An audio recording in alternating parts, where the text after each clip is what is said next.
Hey everybody, how's it going? This is episode numero dos of the Random Nades Podcast. We now got the logo. Random Nades. Random Nades. Order. Logo. Yeah, literally, I was just like at work, and I was like, I wanted to make a logo. I don't want to pay a guy to make a logo. I was just during lunch, and I was like Googling imaging stuff. Good save, bro. And then noticed just a picture of like a grenade exploding. I'm like, oh, we could probably do something with that. Yeah. So I'm like, just get like a sphere exploding with a little shrapnel, and then I was like, okay, well, I want our name in it or something. Yeah. And so I just found like that's what I had in mind. Yeah. So I just found the Call of Duty font online, and then Random Nades Podcast, and then I tried to make it more dynamic by having all like the things different sizes. I don't know. It looks pretty cool. It looks good. No, yeah. Well done, sir. Well done. So yeah, today we're gonna focus more on the CWL champs. We'll look at some of the lineups here and make some predictions. Gia. And maybe just some general opinions on what we expect to happen. Yeah. But I guess to start off, Mr. Diaz. Yeah. How was your weekend?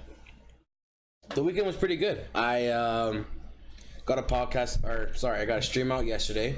Played some Destiny with I know I was there. With my buddy Steven. Yeah, some people didn't know, man. No, I'm just saying, I know. I was there. So yeah. I got you. Playing some Destiny. Wanted to work on getting the CHAMPS done because the new season starts in September. And you know, Steven's a completionist, so I'm trying to help him out with that. And yesterday we were trying to go for Whisper of the Worm and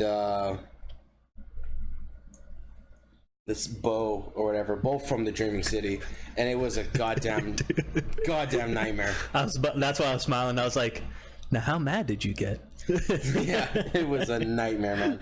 Just because me and him usually just play as a duo.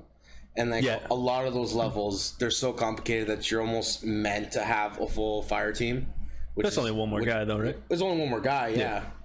And there is a triumph for doing it solo, so there needs to be obviously some sort of strategy that you can do where you can actually complete it. You can actually complete it. So I was getting frustrated just because we had the duo and we were struggle city, and I'm like, how is so many times I think I went off being like, how can a person do this by themselves? How? And I understand certain classes in Destiny are meant to run solo. Like Warlock has a void class with with an extra powerful grenade and Nova Bomb. That's kind of what the Warlocks use. I'm not too familiar with the Hunters or Titans use as their go-to solo setup. But from what I understood, basically people were using snipers and scout rifles the whole time, and it took them an hour and a half to do the mission. But it took me and Steven an hour and a half to do it. Yeah, you were. Each time. And you were not happy. I was laughing. And we had to do it twice. Yeah. So it was a little annoying. I thought that was so funny. Yeah, I was trying to make myself laugh by blaming Reggie, the community manager. Oh yeah, because he was the one telling you guys how to do it, or showing everybody how to do it. No, Dada was the one who was showing everybody how to do it. But Reggie, especially in Destiny 1, was just always blamed for all of Destiny's problems, even though he was just the community manager and has nothing to do with how the game is designed or developed. But he was the only one that always got the backlash because he was the only one communicating to the community. Yeah. So yeah, there were so many times on live streams that Destiny was hosting that Reggie would be like, I'm not responsible for the gameplay. If you have any complaints, forward it to our production team. Poor Reggie. That's funny. He's a poor guy, dude. Yeah. He's trying to be It's not like you'd ever hear that anyways. And if you did, that'd be scary. No, that's fun though. But otherwise had some fun with that. And then on Friday we played some Apex. And that was a little bit frustrating too. Dude, I had no energy in my body. I got home from work. It's funny, you say you had no energy, but you were feisty on Friday. Yeah, I was tired, man. I got home from work and I knew you were gonna start streaming around 6, and I got home, I want to say just after 5, and showered, and I was sitting there, and I was like, you know, look, I'm ready for today. And then like 5:30, just from sitting there the whole time, it was like my brain shut off and my body was like, oh, we're ready for bed. So like I was sitting there at 5:30 like, do I need to go to take a nap? Like, what am I doing? I'm so tired. I'll be honest, on Fridays I get off at 2:30 and I have to like use every like fiber in my brain to like make sure I don't fall asleep because I want to so bad. But yeah, your body, like, I don't know about for you, but my body gets used to being at rest when I'm at rest, and then the minute my body like slows down, my brain's like, oh, he's getting ready to go to sleep. Yeah. And you know, that happened to me at 5 p.m.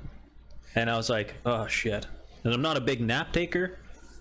Normally I just try to power through it, that way I get like when I go to sleep, it's not like a struggle to fall asleep because I had a nap 2 hours earlier or whatever. Yeah. So yeah, I just had a good time because like you were tired and that resulted in you being very agitated, and there was a lot of like you being upset at the random person that would join our squad. Oh my god, man. I don't understand how in 2019 people can be that bad at video games. Especially if you're young. That's all we do. Like, I think traditional sports in schools now, stuff's becoming less and less popular. Like, I'm sure they still play, you know, sports and stuff. But I feel like when we were in school, like middle school, when we were younger, middle school to high school, playing video games wasn't necessarily the norm. A lot of people, like, it was kind of like, I want to say like more 50-50 back then, because like video games were very popular. Like Call of Duty was exploding. And then yeah, I feel like now there's no way that the ratio is the same. It has to have gone more to the side of video games and less traditional sports and that kind of stuff. Yeah, I don't know what's going on really. I mean, yeah, I don't have kids. So. What ended up happening for us really is just like that random person. Maybe they're like, maybe they have the capacity to handle a 1v1 situation, but strategically they would just take off. Dude, nothing pissed me off more than when there was 2 squads left, and if anybody's played Apex Legends, you know 2 squads means 1 squad because you're the other squad. Yeah, like that's how BRs do it. They add you into the total, so you have to know that going into a BR. Now if you don't know that, you should learn pretty quickly. It's pretty easy to understand when it says 2 teams left, you get into a fight, you lose, and the other guys are the winners. You're like, oh yeah, 2 squads wasn't 2 other squads, it's us and somebody else. And we were in this building with me, you, and our random. And I was like, okay, we're in a pretty good spot. Like my loadout was okay. I think I had blue armor. You had blue armor, and then our buddy had purple. Our buddy had the best shit. Yeah, that pisses me off to begin with, dude. Don't take the best shit. You're solo, dude. If you take the best shit, I expect you to be a fucking monster. Well, maybe they take the good shit just so they can survive because they're not a monster. Now I understand that. Yeah. And then this happens when we're in the final 2 teams. And I go outside I walk to a door, look through the glass, and go, oh shit, that's a guy looking at me. So then I ran out the back door, and I was like, you know, I'm naturally the first guy in, kind of aggressive style of player. Yeah. So I was like, all right, I'm gonna go out there and start dealing damage, start tagging people. So the guy looked through in the glass, I ran out the back door, shot him, broke his shields. So he's backing down. You heard me fighting, ran out to help me shoot. Yeah. Second guy came, we broke his shields, and I was trying to finish him, and then the third guy came around, shot me in the side, and then you beamed the third guy, and then I was like, we're in a fantastic spot here. I was like, I know for a fact that I broke 2 people's shields. Yeah. I was like, Matt definitely got the third guy very weak. So if our third buddy just comes in and does 100 damage, there's a very good chance we win. Yeah. And where was he? When I'm downed, I turn around and look, and he's camping in the corner of the building we were just in. Healing. No, he was full health. He was just sitting there. Oh, I'm thinking of the other guy. Yeah. He was just sitting there with purple fucking armor, and I'm like, bro, we're both dead. Yeah, he's terrified, hiding in the building. And then Matt crawls back into the building, and the guy doesn't revive him. He's just standing there looking at him like, oh, hey, man, yeah, you know, you fucked up going out there. You should have stayed in here with me. And you know what, to his respect, I get if you are a good player, you're not going to go for the revive right away because there's still 2 people running around. I think there was all 3 of them, but they were all very weak. Yeah. Like, none of them stopped to heal. No, either SMG or shotgun would have cleared them all out. Yeah. And, like... I don't know what that kid was doing, but he sat there and, like, didn't help us when the guys were weak, and then thought, you know what, dude? I'm gonna take a 1v3 in this building. And what happened? All 3 dudes just ran up the same flight of fucking stairs and shot him right in the face. Yeah, just trained. Yeah, they just all ran at him. And I was like... And that's how you win a game in Apex Legends, when it's 1v1. Or, well, team v team. Yeah. It's like, it doesn't get easier. But to our point, if you would have joined in the fight at the beginning with us... We probably would have won. Yeah, the outcome would have been different, because he would have been behind you or me. He had the balcony on the building. He could have just opened the door and beamed everybody from an elevated position. Yeah. Not to go on this conversation for too long, but, like, there's a clip that I'm probably going to have to put on Instagram of, like, I was playing Lifeline, and I call in my care package, opening up purple armor. Fucking random buddy comes in and just swiper no swiping, just fucking jacks my purple armor, and I've never been so mad in my life. Hey, asshole. I picked Lifeline for a fucking reason. Give me my shit. It was so funny because I meleeed him, shot him, and I'm like, and on my mic, I'm like, what are you doing? and I'm the only one you're talking to. I'm like, what do you mean, man? I'm looking around for people. Like, yeah, what was really funny is why I gotta post it is because the guy just, like, looked at me, dropped the purple, picked up the blue, and walked away. And I was like, yeah, you better. Yeah. I was so mad. It doesn't make sense, man. If you like, if you want that shit, be Lifeline. Yeah, I just think in general, there's got to be a little bit of class in these BRs. Like, if you, and I'm bad for this too, if your teammate downs a guy and kills him, he should have first share at that care package. Unless he's like, dude, I'm good, I'm not picking up anything else, then go there. But like the Lifeline for sure, or any sort of class or sort of character that has like a care package, if it's yours and it's part of your special ability, you get first dibs at whatever. Bro, if it's your special ability, you should have the ability to, like, not share the loot. Yeah. Like, you should, like, there should be a setting on your Lifeline or whatever, or a button you have to press after, or like a button sequence you have to press after the care package drops to allow your teammates to share. Obviously, enemies should be able to grab it whenever, because they're enemies. Yeah, well, Apex very easy. Wait for the care package to drop, watch Lifeline do a lap, and as soon as they walk away, it's first come, first serve. Yeah. That's what I mean. Like, and sometimes if there's good shit and I don't want it, I'll ping it. Yeah.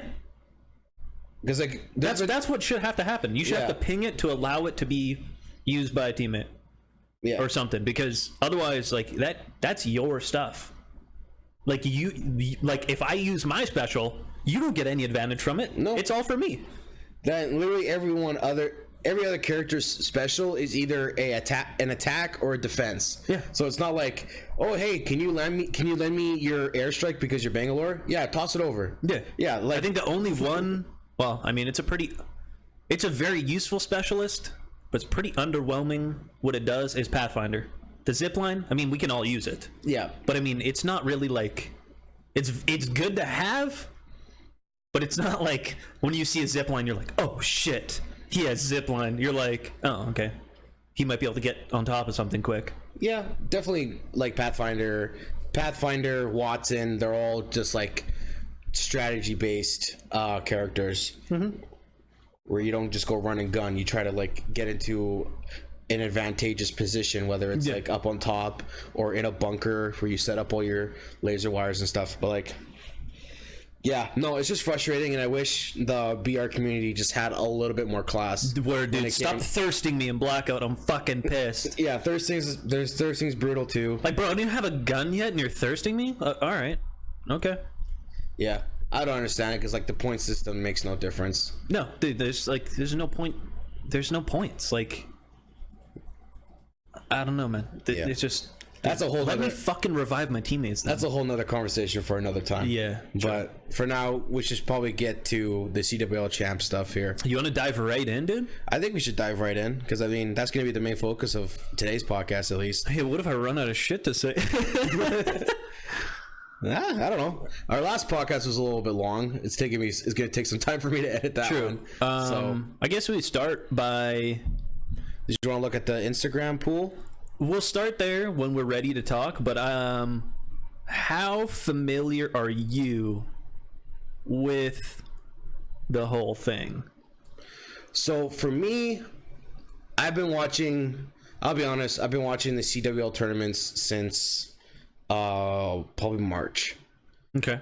Because you kind of introduced them to me. Yeah, no, I'm a degenerate. I've been trying to get good at first-person shooters, and specifically Call of Duty because I want to try my hand on playing Modern Warfare that comes out pretty soon here. Word.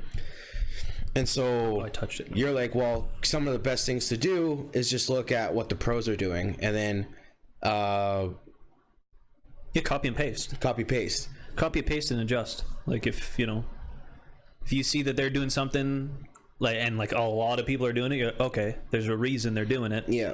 So then you add it to your repertoire. Add it to the Rolodex of what you're good at, and then you just adjust. Like if certain things within that don't fit the way you play or whatever, then you just take nuggets from everybody doing everything, and then eventually 100%. You form your own shit. And funny enough, it was almost like every weekend had something going on, whether it was CWL specifically or just like a pro league tournament. Yeah, there was always something going on. Pros are always streaming too. And pros are always streaming too.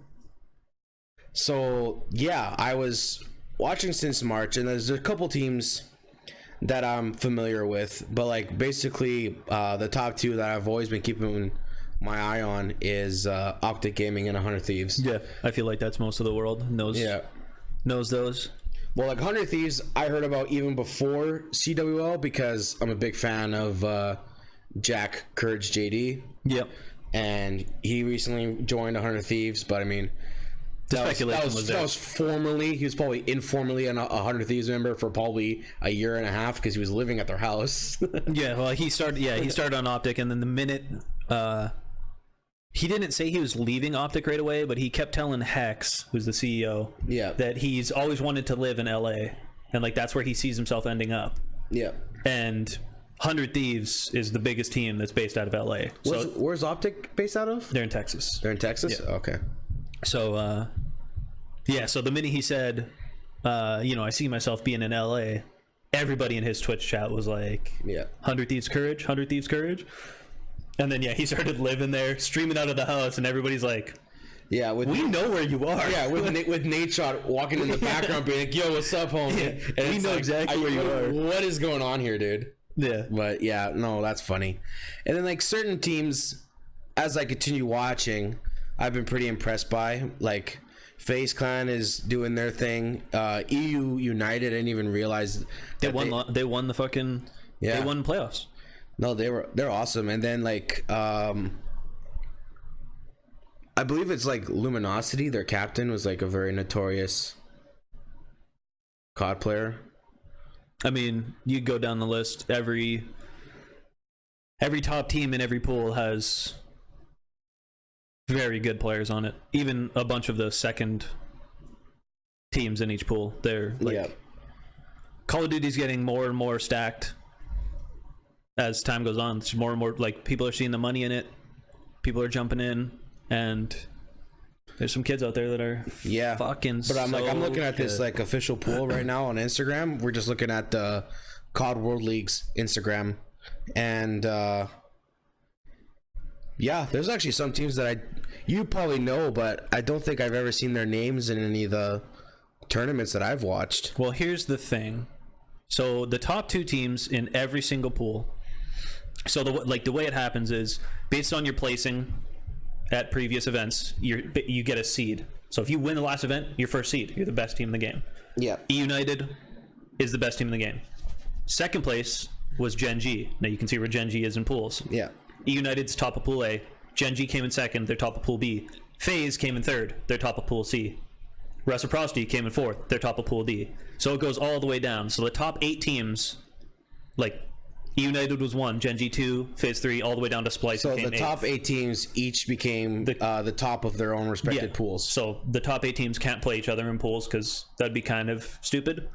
So then 9 through 16 are all the second tier teams, but they get random drawn into pools now, I believe. I think that's how it worked. So if you're second place in any division, you may end up in Pool A through H. If you 9 through 16th place. Sorry, 9 through 16th place. You'll end up with a second seed in one of the pools, and I'm pretty sure those ones are drawn. No. So like, basically there's the capacity for the team that got 16th to be in the number 2 pool, or be number 2 in Pool A with EU United. Correct. Okay. And then every single 3rd and 4th place team all came from open bracket, which open bracket is you buy a team pass. Like you and I could do it. You buy a team pass, as long as you meet the qualifications, you go to the event and you play. Okay. And the open bracket is its own separate tournament from the actual tournament. And that's not playing open league on console. You actually have to go to the tournament. Yeah, it's a LAN environment. Like they do the same thing that the pros are doing, just on pros are playing on this bracket, open bracket's playing down here. So all these teams, and there's a grand finals champion for open bracket, which was the boys, I believe. Yeah. So like, just to go on a small tangent here, because like obviously there's that open league mode in Black Ops 4. What's the benefit of playing that other than practice? Like there's no, like the World League mode within the game? Within the game. There's no, it's just, it gets you familiar with the competitive rule set, and that's it. Okay. So you learn how to play under the competitive rule set, and then you get ranked because of it. So they're not taking like the top teams from that multiplayer and then inviting them to compete in these tournaments. No, because the top people in that aren't teams. It's all individual. Oh. So unless they added in a way to show up as a team in there and had like a team ranking, then maybe there would be room for that. But that would be more for yourself. Like you would, if you were playing that and there was some sort of team rank thing, because Black Ops 2 had that. They had a team ranked and a solo rank. Yeah. So that's just more for your confidence. Like if you realized, like when you're playing team and you make it to master division as a team, you're like, okay, we're fucking good. Yeah. Maybe we should try going to an event. Like how many people can afford to go? And then you would just go down there. You'd go into open bracket. Back in the day, they never had open bracket. They were just open events. Yeah. But and you would see how you did. But no, there's no real benefit to that. But CHAMPS is this week, 14th to the 18th. I'm excited. Yeah, and you're going fucking camping. Yeah, literally unbelievable. Friday afternoon, I'm out of here. Oh wow! And then I'm back Sunday afternoon. But what day is the 18th? The 18th, I believe that is the 18th the Sunday. The 18th is the Sunday. So yeah. You might be, depending on what time you get back, you might be just in time to watch the grand finals or something. Yeah. Or winners finals or something. Yeah. Yeah, sucks. It'd be close. But yeah, it all depends on how quickly the series go by. But running through it, if I had to pick a group of death. So is there, I guess, in any of these pools, looking at number 1 or number 2, because they're obviously, that's going to be, those are the favorites to get out. So top 2 of every pool are going to go to winners bracket. Bottom 2 are going to go to losers bracket. So it's double elimination. So you have to lose twice. But if you come in 3rd or 4th in your pool, they already consider that you've lost once, so you're in losers bracket. So if you lose one more time, you're gone. Okay. Do you expect any of like the top 16 to lose to an open bracket team? Lose to an open bracket team? I think your chances for upsets with an open bracket team are going to come in Pool A, probably Pool A, B, and C. Really? With Mazer, War, and Boys. I don't see much chance for upset farther down the list, personally. Right, because Boys, War, and Mazer, they were the top three from the open bracket. Yeah. Oh, okay, that and the makes sense. Boys are like, they're an open bracket team, so they're not considered pros, but everybody on that team is a professional player. Was previously on a pro team. Yeah, they were on Red Reserve before, but that team had some money issues and stopped paying people or some shit. I don't know the extent of that, but Okay, no, that's interesting. yes, sir. Literally, when I saw Team War, I thought that was like, you know, like Nick Merckx made a team or something. Oh, because the Spartan helmet, Spartan helmet emblem. I was like, oh, is Nick maybe captain or like coach for this team or something? But I don't know. I'm not too familiar with the open teams. Were they like? Could you watch them on Twitch? Yeah, there's an open bracket stream that they run. I personally don't really watch it, so I'm not 100% familiar. I have seen Mazer Gaming near the top often. I've seen Sage, like I know of Sage. Yeah. Obviously I know of War and the Boys. But as far as the other ones, I'm not super familiar. What do you mean? You never heard of Legend Status GG? No, I have not heard of Legend Status. Or Fuego Gaming? That's dope. That's sick. Awesome. Fuego. I hope they're all Mexican, otherwise I'll be really upset. Yeah, dude, they're all Spanish. If they're all like the whitest people ever, like not to be racist, but like don't pick a Mexican name for your team if you're all white. Yeah, that's fair. If you're all half Mexican, then okay. That's fair. But I'm like, yeah. Yeah, I don't want to... What's a prize pool? Is there a way to see that? I think I can look it up. Because I know this is the biggest tournament, but the playoffs, I'm pretty sure grand prize was was a 700,000 or some shit like that, dude. I don't remember what it was. That's for the whole game. You'd have to go to like 2019. Yeah. Oh, prize pool. Prize pool's 2 million. Where does that say that? Right there. This down one more link. Oh, I see that. Prize pool's 2 million, so that means first place probably can get 750 or some shit. 800. Damn. Okay, so 800. First place is gonna get 800,000. Second place is gonna get 260. 260. Get fucked. Oh my god. You know what? I respect that. I mean, second place, you're not first, so yeah, no, it's not like second place you get 750. You know? No, but like that is. Just think of. That's not even half. Think of coming in a close game, or like somehow they force second set, so that like, because if you win winner's bracket, you still have to lose twice to lose the thing, or to lose the event. Yeah. So if you go to grand finals from the winner side, you have to lose twice in the grand finals to the lower bracket team. So imagine it goes to the second set. I just want to see something here, because if the prize is 2 million, what percentage is it? Yeah, just under 50. Definitely under 50. 45 would that be? That's 2 million, right? Yeah. Divided by 800,000. Right? I think. I don't know. Yeah. 2.5. Wait. I did that backwards. Hold on. Close. So you gotta go to 8. We went to school. Yeah. Barely. Barely. Okay. Oh, yes. So 40%. First place gets 40% of the earnings. Which is kind of how it should... Dude, how could we not figure that out without a calculator? We're fucking stupid. We just had to drop the 2 to 1, just divide everything by 2. Made it 1,400,000, and we would know that's 40%. We're dumb as shit. So wait, so first place gets 40%, and then with that logic, second place gets 13%? Yeah, because they pay the top 8 teams. So, like, and you want...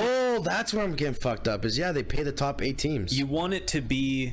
Okay, so I thought it was like only first, second, third, and fourth. No, you want it to be divisible by 5, like easily. Yeah. Which, I mean, even getting 50 grand. 50 grand for a weekend, bro. 10 grand each. Yeah, it's not bad. Some people don't even make that in a fucking year. Now that split, and that's one event. They've had 6. I guess that's split amongst all the players. So that's 6 players. 5. 5v5. No, that's what I'm saying. Like they try to make the prize pools divisible by 5. So if you get if you get 8th place, each person's getting 10 grand. Yeah. Okay. Provided what your contract's like with your org, because sometimes the org takes 10%. Yeah. So then everybody has to give up 10% to the. Well, fuck, man. That's why you got to be number 1, man. So you don't have to worry about going home with pennies. Yeah. Especially if you're with FaZe Clan. Wait, scroll up a little bit. What does that say? 32 teams, 16 from the Pro League, 16 from the Open, 8-round round robin. Rabin? All matches best of 5. Top 2 teams from each group advance to knockout. Oh! Wait, is this single elim? Hold on, go to knockout stage. By the format thing. Yeah. Oh no, it's a double elim. Okay. Double elim bracket. All matches are best of 5. Grand finals. Team coming from winners need to win 1 series, whereas team come from losers need to win 2. So that's standard. Yeah. I'm just not sure if, because it said the top 2. When go back to the group stage, sorry? Group stage? Man, I'm fucking this up. No, that's okay. So it says the top 2 teams from each group advance to knockout. Does that mean the bottom 2 teams are eliminated right away? That to me means that the top 2 advance and the bottom 2 are gone? Go to knockout, and I imagine team number 1 goes to winners bracket, and team number 2 goes to losers bracket. So I think they all go to winners. But where you were seated in your pools affects who you play. So if you're second in Pool A, you'll play first of Pool B. And if you're first of Pool A, play second Pool B, or however that works. I think they all kind of start in winner's bracket, and then from the losers of those, then they form the losers bracket. I believe. Maybe. I don't know. This sounds sketchy. Go up to schedule. Or is that just going to say the day?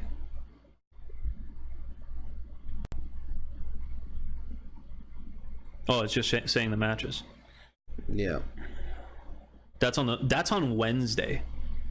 Holy shit.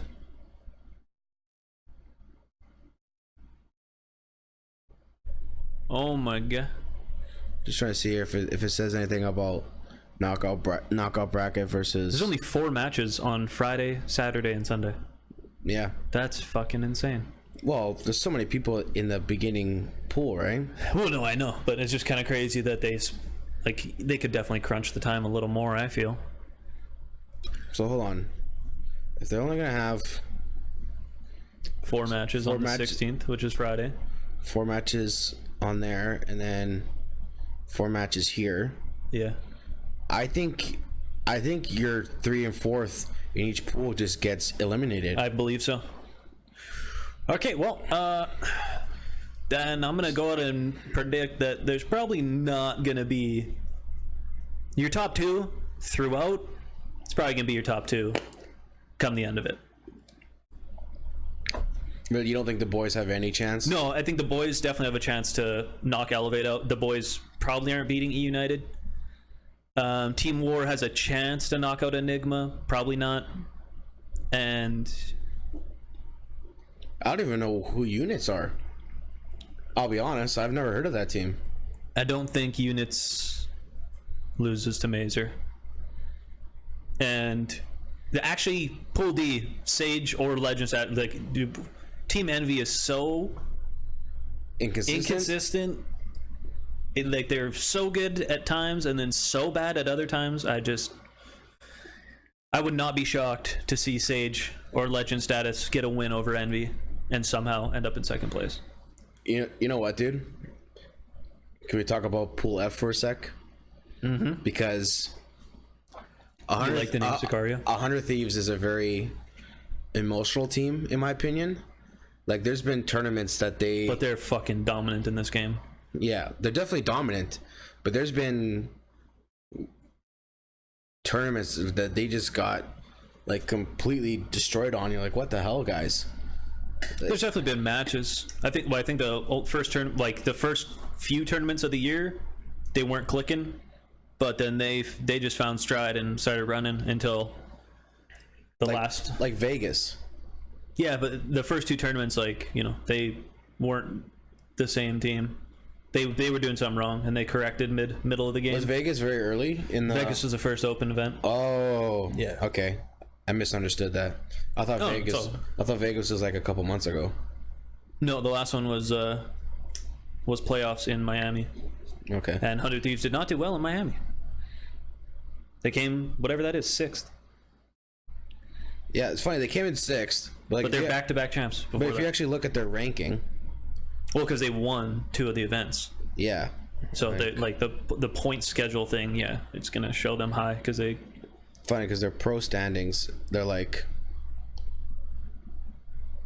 They came in 2nd place in their division. Yep. But, like, it's funny because their win-loss ratio is higher than EU United's. Yeah. It's a map thing, right? So that just basically means that E United's winning series, but they're going game 5s or game 4s, whereas 100 Thieves, when they're winning, they're getting 3-0s, or when they're losing, they're getting, 3-0'd or whatever. Okay. Because, yeah, you can see the games won and the games lost. They played the same amount of series. Yeah. But they've won less games to win those series.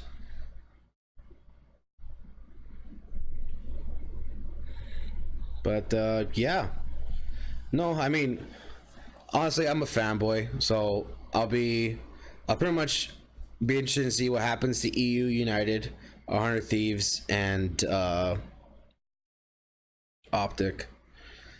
Well, although I know Optic, for me, I'm getting less and less interested in it. Like, I remember definitely Black Ops 2, that was the only name I ever heard was Optic Gaming. YouTube, everybody was either pretending to be an Optic Gaming person, yep, or definitely, or was an official member. But I think nowadays, either they're not that active on social media, but I hardly ever hear about them anymore. Like, they're still very much active on YouTube. Like, you see their clan members making videos and stuff, giving amateur players advice. Yep, definitely. But yeah, I don't know. Maybe I'll maybe I'll go with the boys. It's a cool name. Maybe I'll keep an eye on them. Cheer for an underdog. Yeah. Yeah, I think it's with the latest update. I haven't been keeping up on how scrims are going or anything with the teams. I know right now Optic's hosting a pre-LAN, so they have a bunch of teams flying out to Texas, and they're playing in a LAN environment, just in their studio. Yeah. So Optic invited. FaZe is there. Luminosity is there. Evil Geniuses is there. And I think there's one other team that's there. EG 100%, LG 100%. But they picked... And FaZe. Oh, no, yeah, I think that's it. So do you think they picked teams that they were okay with playing against, so they wouldn't, like, lose their ego or anything?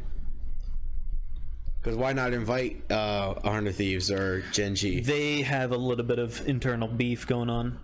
Yeah. Like Optic and 100 Thieves, they kind of beef a little bit. Well, there's definitely some members of 100 Thieves that used to be on... Yeah, Octane used to be on Optic, but the way it worked out last time was, I'm pretty sure Optic invited... The Optic invited FaZe, E United, and... I don't know if it was Reciprocity or if it was Gen G. I think it was Gen G. But they invited everybody to the those teams to the pre-LAN. Yeah. United ended up winning.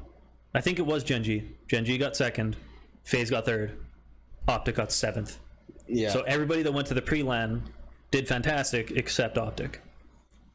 So yeah, naturally that's why I'm like, oh, I bet you like they're picking some top teams so that they don't get called out on like, oh, picking only teams that they think that they're gonna beat. There's probably strategy in it. They're inviting FaZe because they know they need to play a team that has potential to win. Like they need to play a top dog, otherwise you don't know where you stack. Like if you just beat kids you're gonna bully, you don't know what you're doing. Yeah, but if you play a top team, you're gonna have you're gonna know where you stack up because they got 3rd at the last event. I think they're bringing LG because they're a good team. They're friends with the people there, and it might be, I don't want to say easy, but like it might be one of those series where they can try other stuff. I'm surprised Evil Geniuses agreed to go to the prelim. I think that's a friendship thing. Yeah, I think most of the players on EG are just really good friends with the guys on Optic and stuff, so they're like, well, hell yeah, we want to come out. Because I'm coming at this from not an esports perspective, but from a professional, a more athletic, more sports oriented direction. And like, if you're number 2, I'd probably be watching footage of number 1, but I wouldn't want to play them right away. At least not until the tournament, because you might leak some strategy. That's the thing. You're not going to bust out your money plays in a pre-LAN that doesn't mean shit. You're gonna save those, like you're gonna bank your go-to strategies, and your pre-LAN is just getting LAN experience against good teams because the game plays different, and then it's like a scrim. You have chances to try other types of strategies. So they might be going, like the teams that have their set strategies for certain things, they're not using those. So they're just pulling out whatever they want, and it's probably around. it's more for fun. Learning the guns on LAN, it's different than online. Really? Yes. Because there's no, in terms of what? Like there's no internet error. Like no lag issue? There's 0.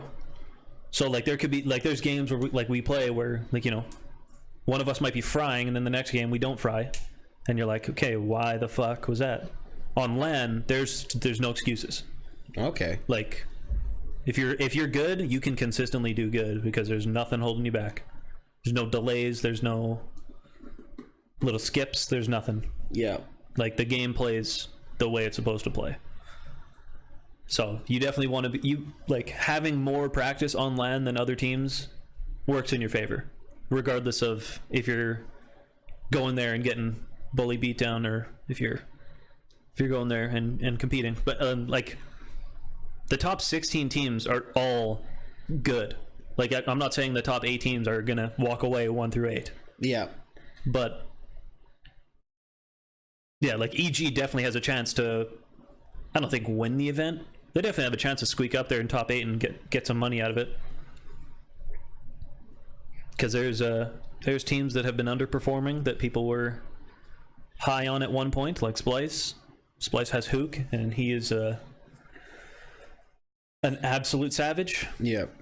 And they have been underperforming heavily in the past event and before that. Definitely.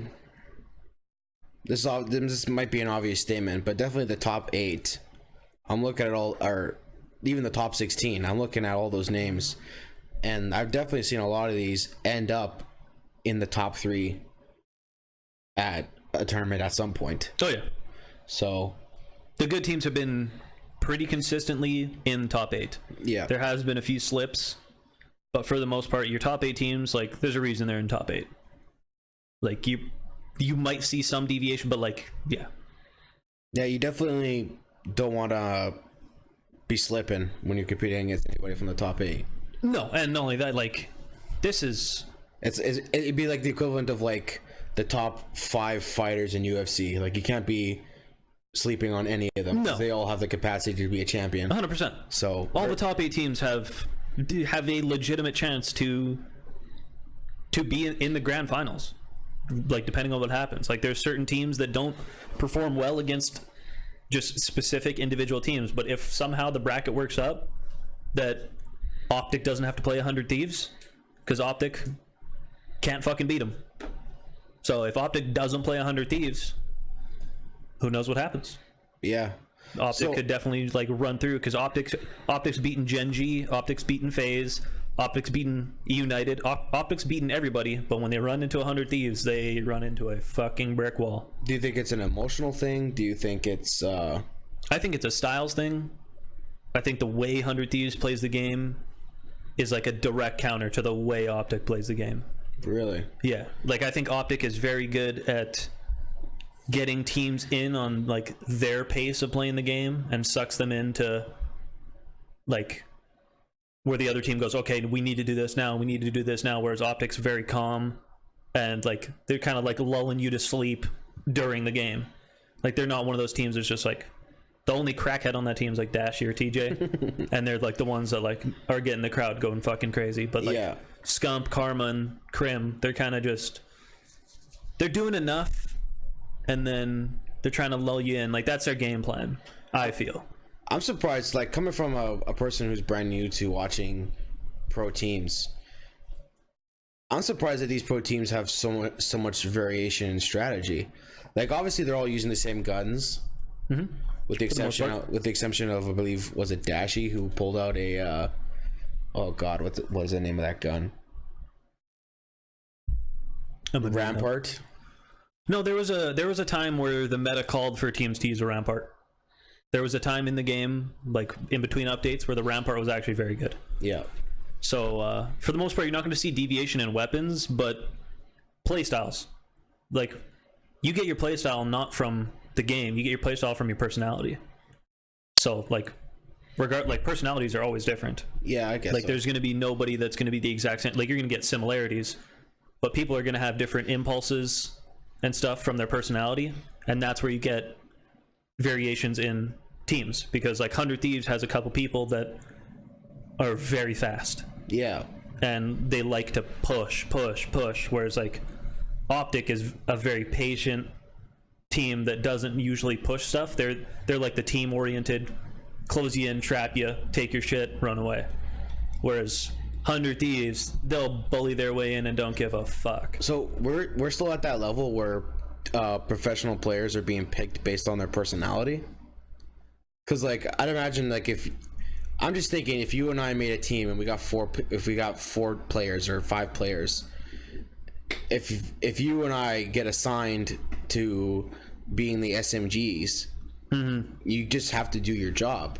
But are you picking people based on their personality? Like, oh, this guy likes to run the SMG, therefore I'm gonna have him be my SMG guy? Or are you just picking 5 good COD players and be like, okay, you run ICR, you run... No. Where we're at now, that could have been done in the past. Like there's been times where, depending on the game mode, depending on the map, players ran different things. But now, because people are so good, if your sub player isn't running a sub on every single map, he's probably going to get outshined by another sub who's running it all the time. Oh, I see what you're saying. People are so good. We're at the point now where people are getting good at a particular class that like needs to be your class. Yeah, and it's personality.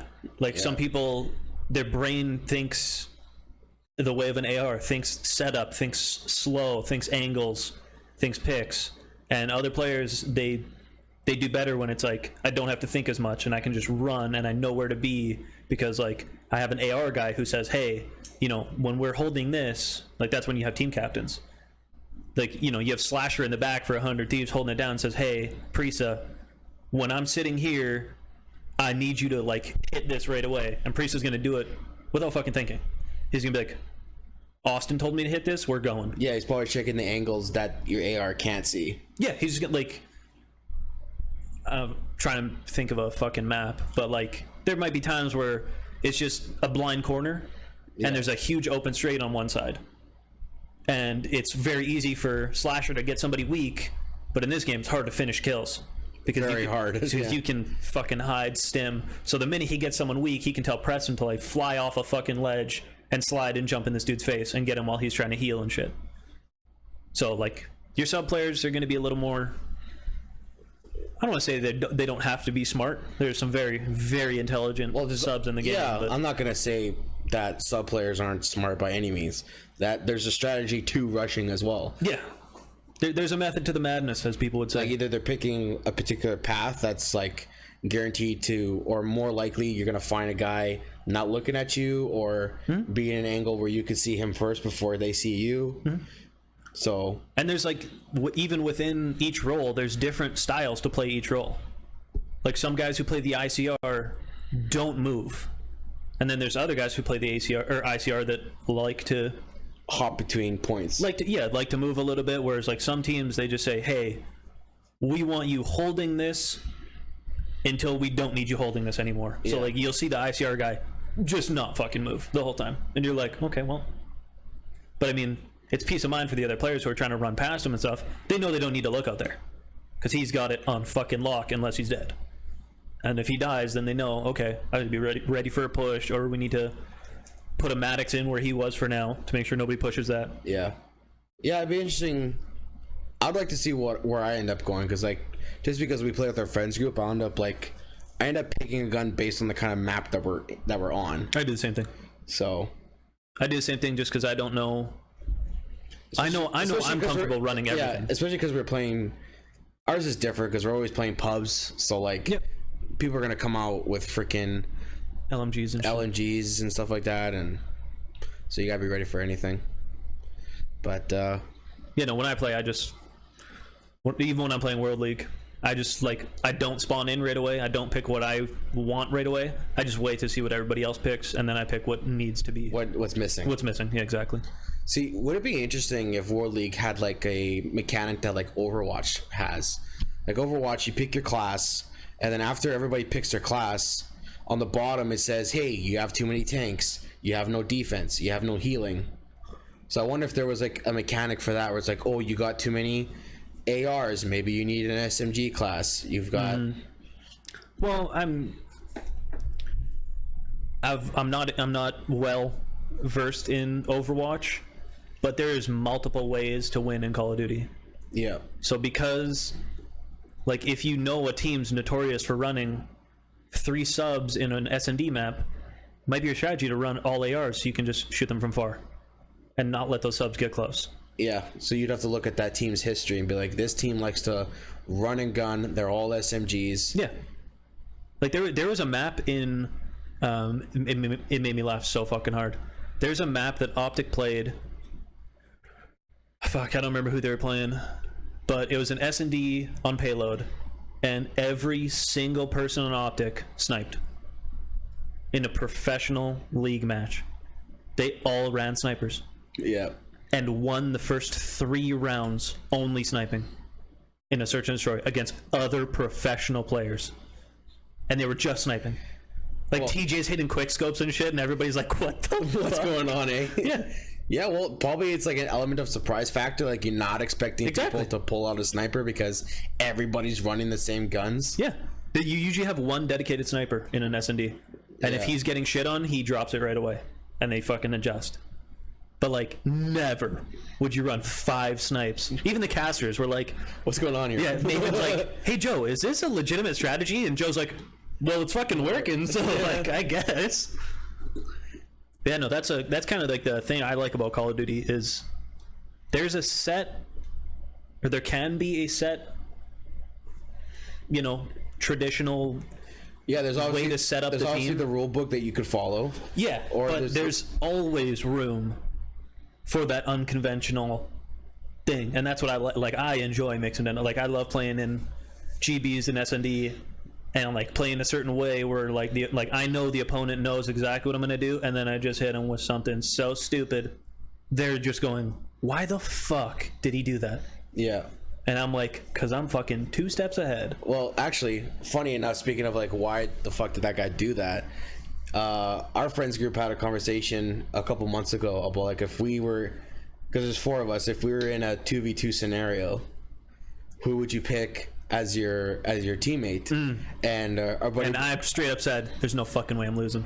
Yeah, well, our buddy Brandon was like, "Oh, I'm gonna pick Matt hands down," And I was like, you would pick me? Why the hell would you pick me? He's like, Matt, your pathways that you pick are so random because you don't know what you're doing, that pro players or people who play this game a long time aren't going to expect you to come that direction because it's either super long or people don't do that anymore. That's literally like when I play pubs, that's my kryptonite.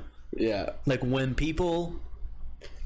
Because like my brain instantly, like I go, okay, this is a common push, this is a common push. So I'm watching all of those, and then some dude just like comes down a fucking hallway or some shit that nobody ever walks down, and he kills me. And I'm like, why the fuck did he go there? Yeah. I'm like, there's nothing else there. He has no chance of, like, I'm literally the only kill this guy's ever gonna get. Yeah. And I'm like the best player on our team. Makes me feel very stupid. Yeah, no, that happens lots. So I get fucking mad. It's like, to your credit, like why it's so awesome that Call of Duty is so dynamic is that like shit like that is a player could get a kill on a very good player just because they go down a path that's like super complicated, but because it's so super complicated, nobody expects people to do it, or it's so dangerous to go down that path that people don't even... A lot of people don't even need to watch it because they know most players aren't going to go down because it's way too easy to die. Yeah. And that's the thing, like, there's some in-game leaders in COD that will utilize those, like, brilliantly. And you're like, how the fuck did he know to tell whoever to hit that flank or hit that rush or use this hallway? And, like, man, there's, like, it just make, like, some people within the CWL, you're like, he's not human. The fact that they knew what to do here, they're not fucking human.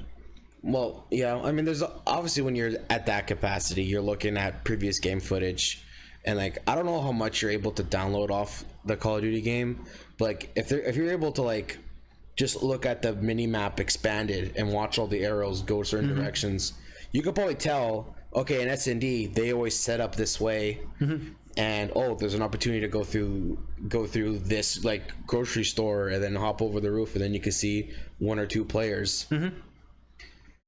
No, that definitely happens. Have you ever, in your time playing COD, just like open a customs game and like practice like throwing nades against a certain wall to like... Back in the day, yes, not so much anymore.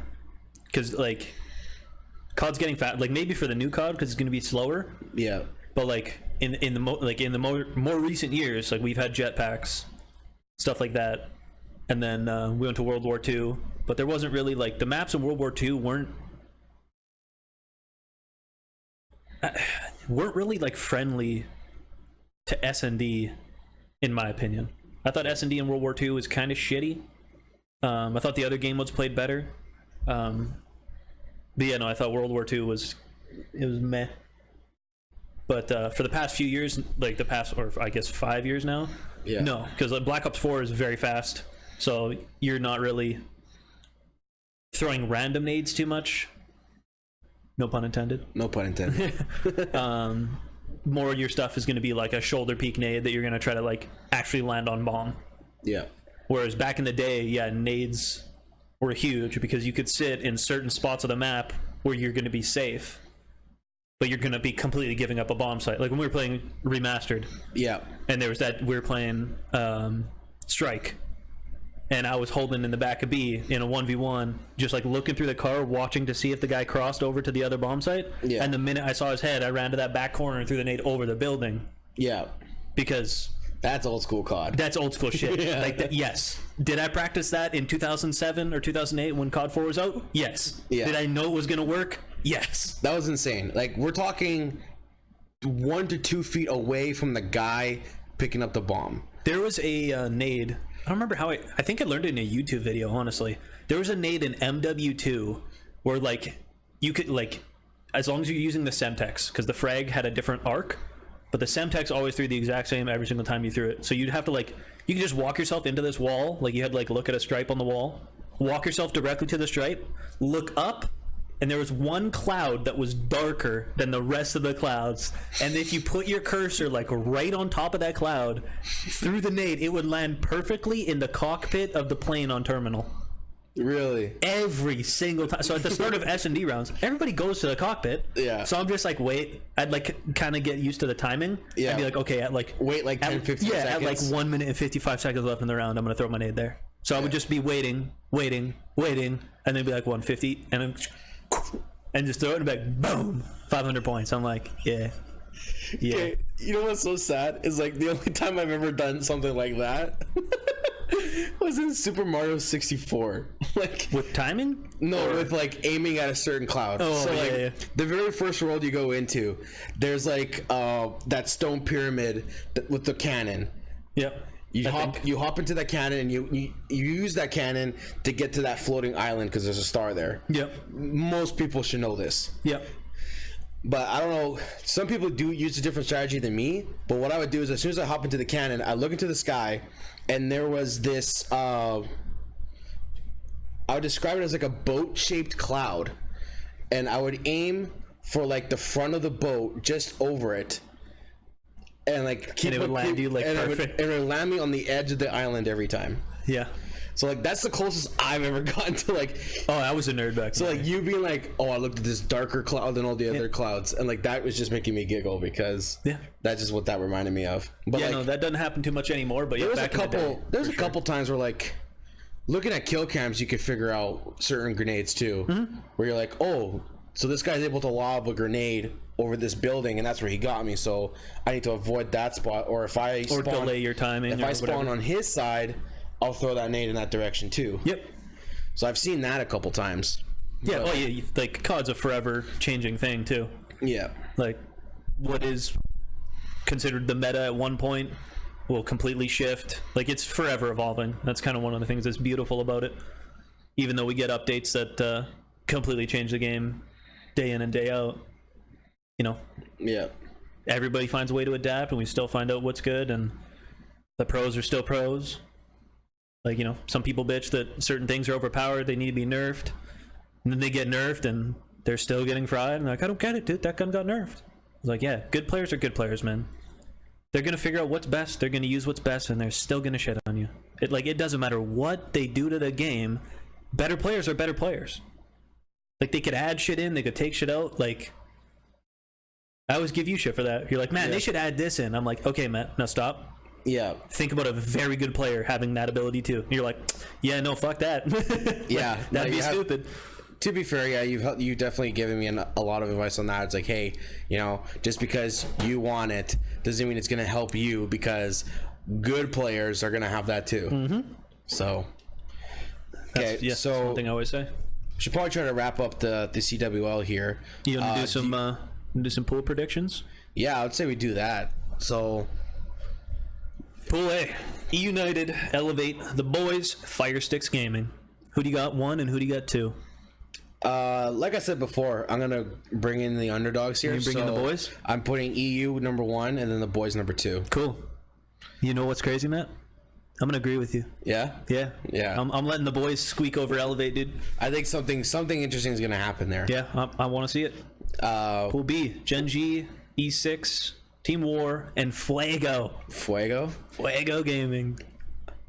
Again, if I'm gonna pick an underdog, I'm gonna pick Fuego, even though I don't know what's gonna happen. But Gen G Fuego, that'd be hilarious. Gen G 1, E6 2. Okay. Trent's gambling over here. Yeah, it's that easy, dude. I don't see a world where that doesn't go. Pool C? FaZe Clan units, Mazer, Divinely? Team Divinity? Divinely, I think Divinely. Never heard of them. I'm gonna go. I might just pick 1 and 2 here because I know FaZe Clan, but I don't know units. But I mean, Mazer, I don't know too much of either, so I might just go 1 and 2. FaZe Clan 1, units 2. Yeah. Pool D, Reciprocity, Envy, Sage, Legend status. You know what? I'm gonna be honest. I'm gonna say. How do you say their name? Team Reciprocity. Reciprocity. So I'm gonna say Team Reciprocity and or Rec. People say Rec too. Okay, I'll say Team Rec, and I'm gonna say Sage. I think Team Envy is too random, and they are very that might be where the upset is. No disrespect to Envy, but statistically they haven't been very consistent. Very true. I'm gonna go. You know what, dude? I'm gonna say some shit. I think Rec might choke. Really? Yeah, I think Rec might not show up, and I think Envy might understand the pressure of this tournament, and I'm gonna take Envy first, with Rec coming second. Ooh. Yeah, dude. You know what? Sometimes you gotta go crazy. So that's what I'm gonna say for that one. I like that too. Because for the rest, not for the rest, but for the most part, 1 and 2 is pretty safe to say. Yeah. That 1's gonna come out and 2's gonna come out. But for the sake of throwing a curveball in there, I'm gonna. Well, really, give the boys in blue. So far, we're chance. calling 2 upsets. We're calling Pool A with the boys an upset. Yeah. And I'm calling Sage an upset. But even if Envy comes in first, that is an upset. That's an upset. Yeah, I agree. So, okay, Pool E, we got Luminosity. Do you just call that UIU? UIU? Yeah. Okay. Team Singularity and Excalibur. Excalibur, you're bottom, dude. I don't know. That's a really weird name for a Call of Duty team. Grab the sword. Grab a sword. Yeah. Yeah. Pretty. Maybe they're all Spectre. There's no Spectre, Matt. There's no Spectre. Not in the World League, bro. You're not allowed? No. Oh, okay. New shit's not allowed. Then is even more dumber name. Grab the sword. No disrespect, but yeah, I did. full of disrespect. You go first. While I hide behind this. Luminosity. You know what? Luminosity 2, YOU 1. Oh wow. I'm gonna say LG 1, UIU 2. Pretty. That's a pretty easy one for me. Pool F, 100 Thieves, Midnight Esports, Sakaro Gaming, and Fury Gaming. Fanboy here, so 100 Thieves 1. Easy. And Midnight, I've never heard of. I'm gonna say 100 Thieves and Midnight. Okay, I'll just go 1 and 2 as well. Pool G, Optic Gaming, Evil Geniuses, Carnage Gaming, and Train Hard. Train hard, dude.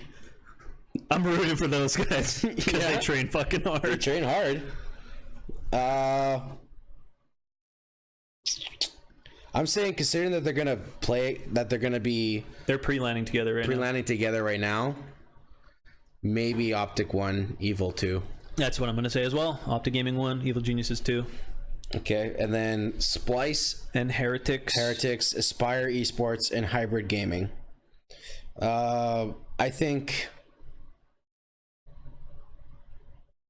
maybe Heretics 1, Splice 2. I'm gonna say Heretics 1, Splice 2. Yes, sir. All right. So how many? So we're calling 1 upset with boys.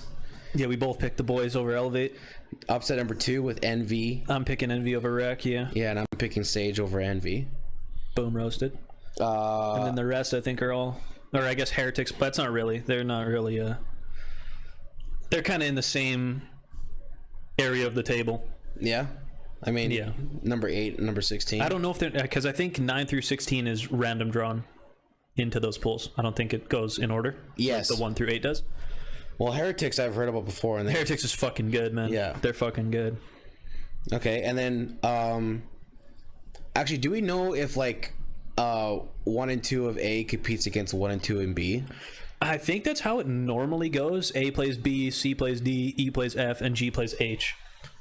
I think. And then after that, I don't know. So who do you see potentially in the final? In the final of the whole thing? I don't fucking know, because I don't know who's playing who. But I think my favorites to win the whole thing. Dun, dun, dun. Dun, dun, dun. Trent's favorites to win the CWL Championship 2019.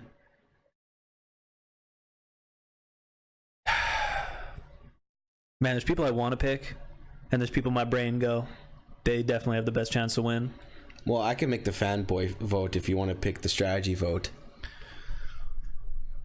Yeah, but I think your fanboy vote might be the same as the strategy vote. Do you really think so?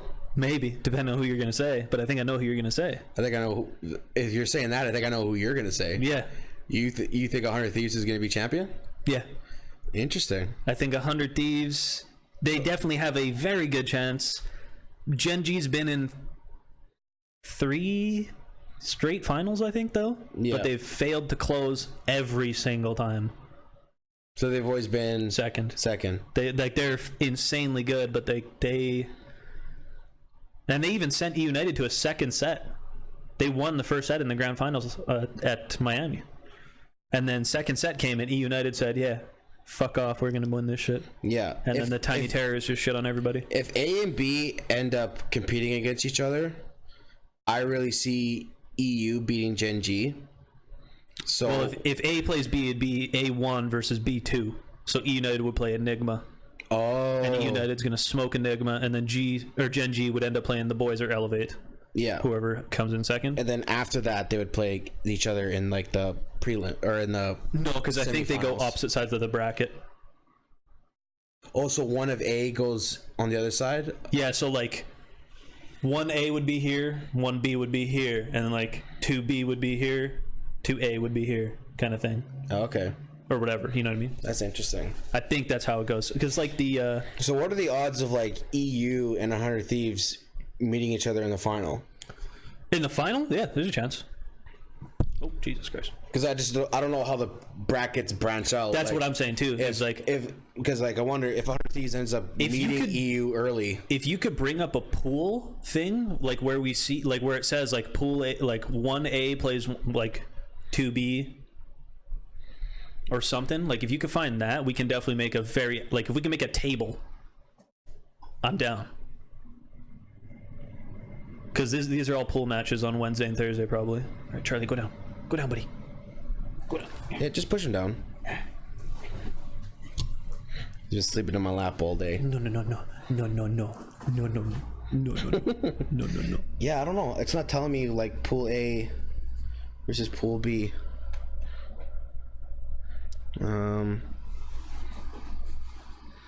Maybe I can look it up. Let me see here.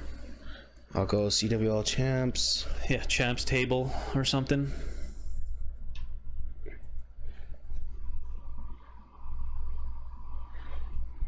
No, don't go to the COD site. What about that COD? Oh no, that's 2018. Oh, maybe I'll put 2019 down. Or the esports wiki down there. Esports wiki? Yeah, like the third link after the shit. Yeah. This one? Yeah.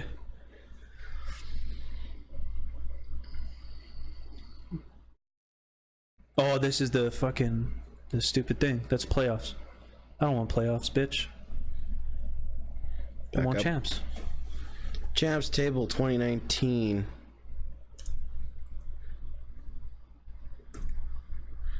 Or bracket might even be better. The bracket. It's down there. Okay. Was it there? It was there. Bracket.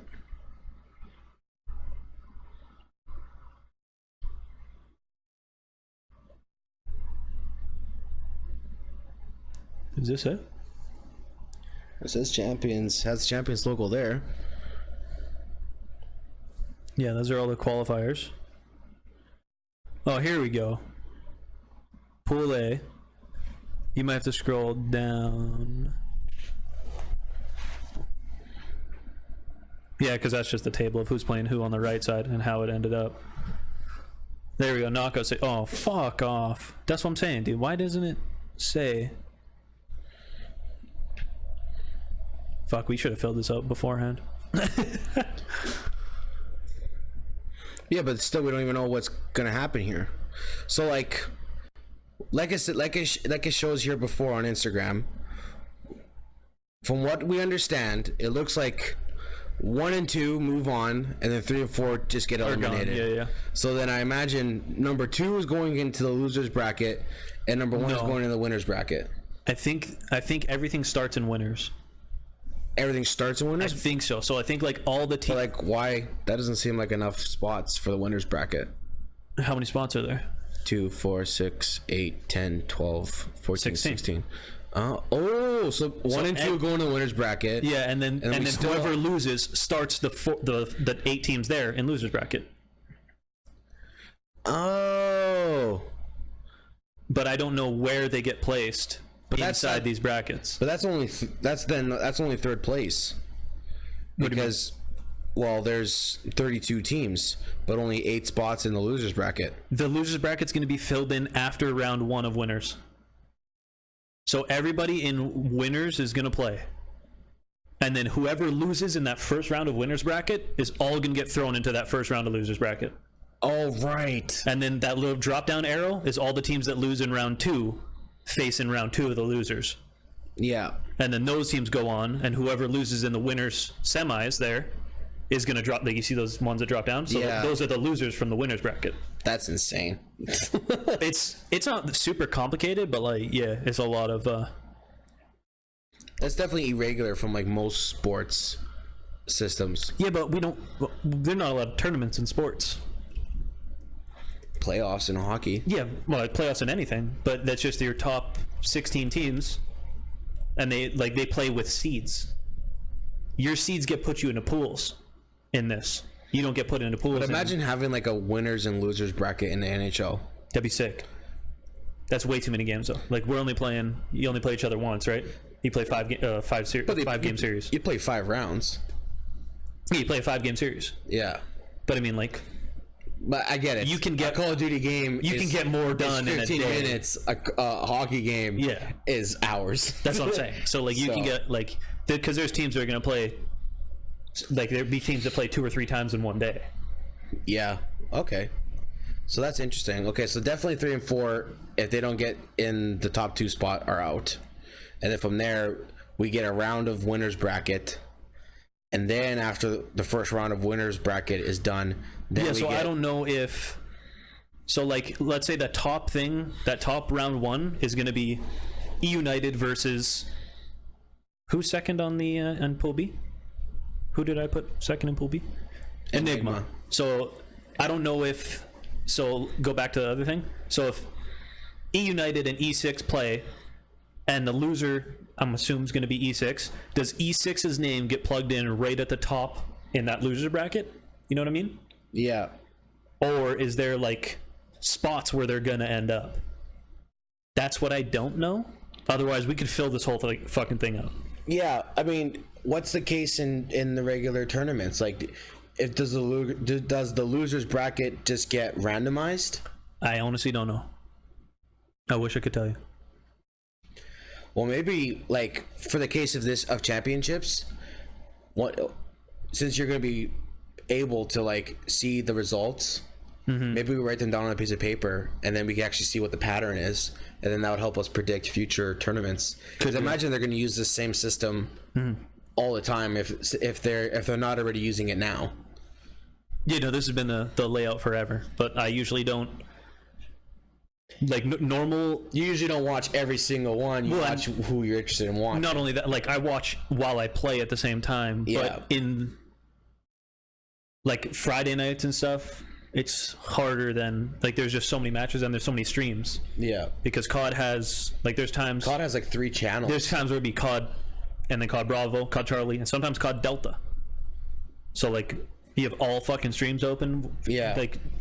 deciding the winners and definitely I wouldn't expect this out of you, and I hope you wouldn't expect this out of me. I don't think we're gonna be able to watch every single match, but no, we maybe we'll like look up the highlights, and then we'll watch our favorites.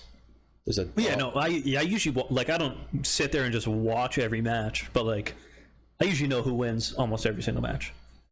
Yeah, but like some of them you don't really need to watch, because there's a very low chance, and if something crazy is happening, it's usually getting tweeted. Like if the boys are beating 100 Thieves, people are like, holy fuck, the boys are up 1-0 over 100 Thieves, and then that's gonna just everybody's gonna be like, holy shit, 100 Thieves is gonna lose.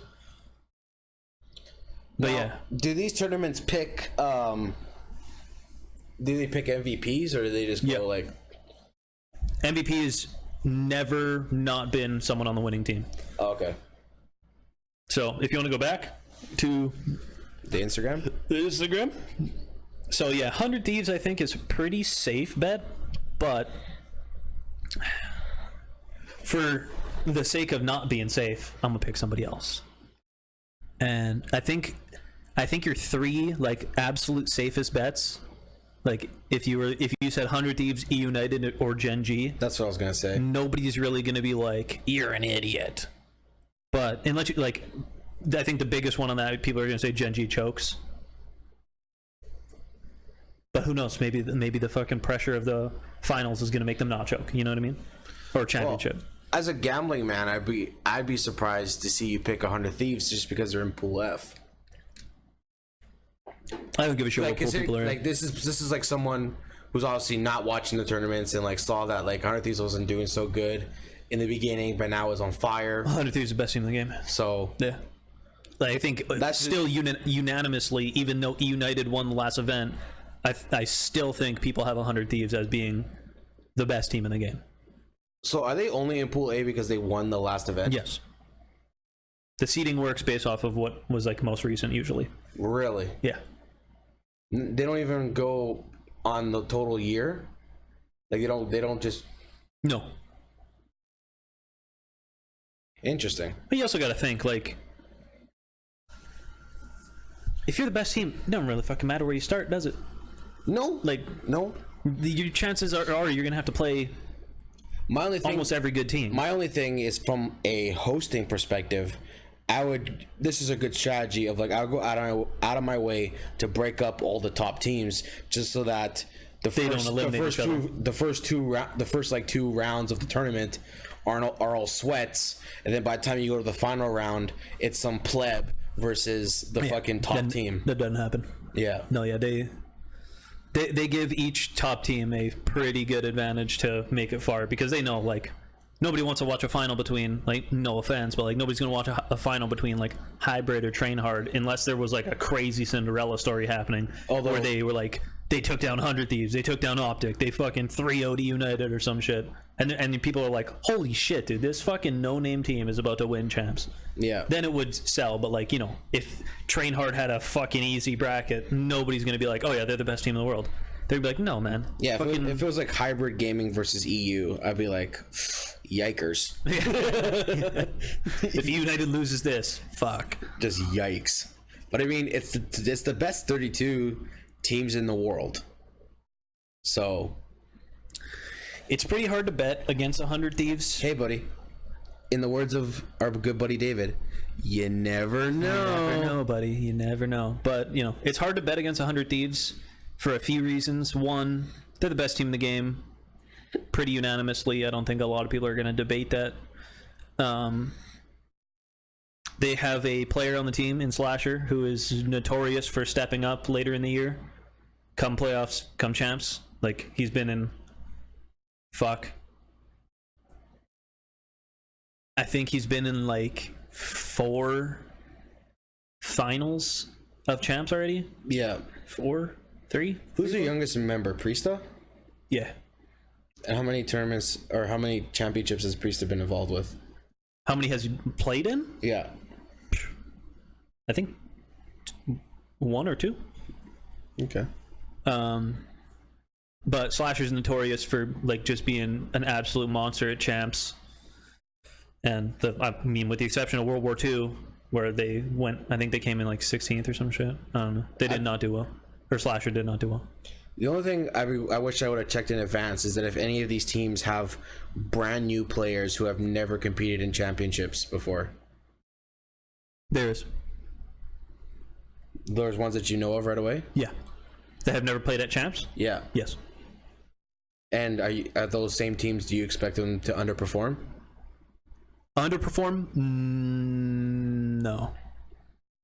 Because I mean, champs is a different pressure, but I also think like, do you think the pro players... I think they think COD is COD.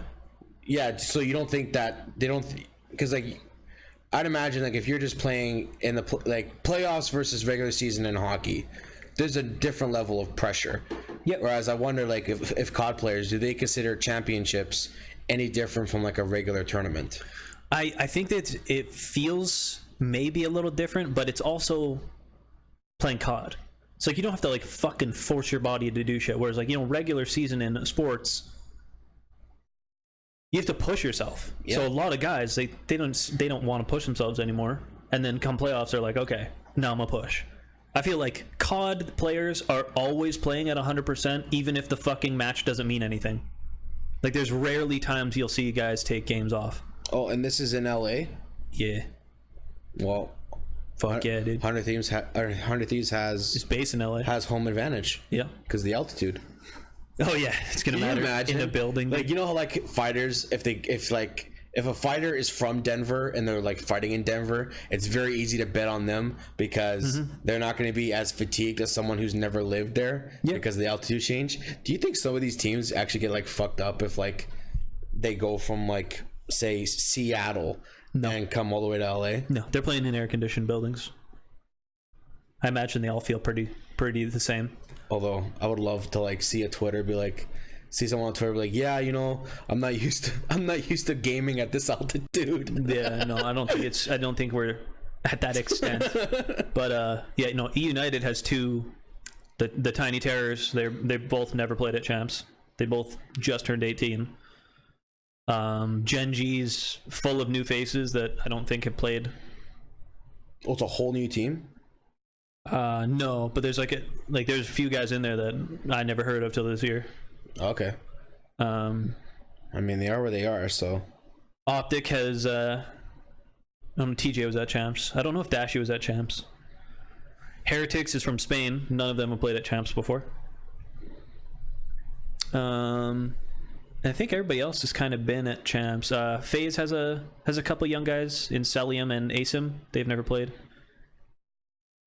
But I think it'd be different if like a full team came in and they were all young and had no guidance, no wisdom. But like on E United, you have the Tiny Terrors who are both 18 or 19 that have never played at Champs, but they have Clacer who's like 26 years old, who's been at every single Champs in Call of Duty's history. Okay, I want to take that comment and just slightly go on a slight random trail here,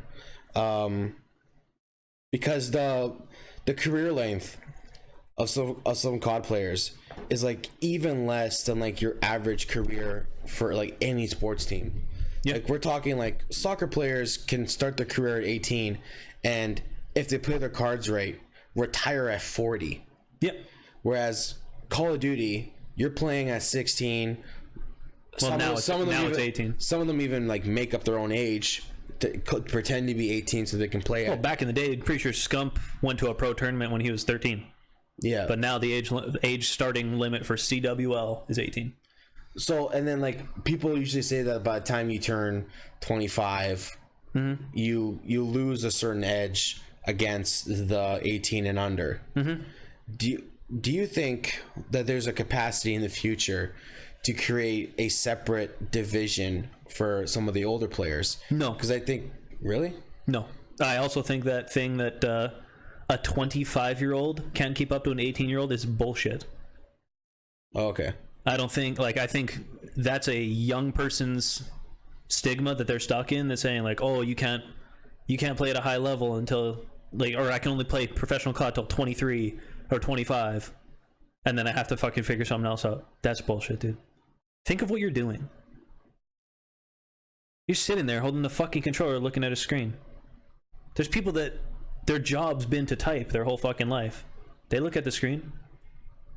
As time goes on, we figure shit out.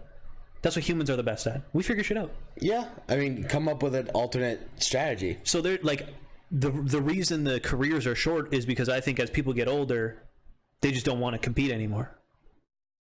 Like that drive in their head goes away, or they start thinking more business, financial stability and stuff. But I think for competitors, I don't think that the edge goes away.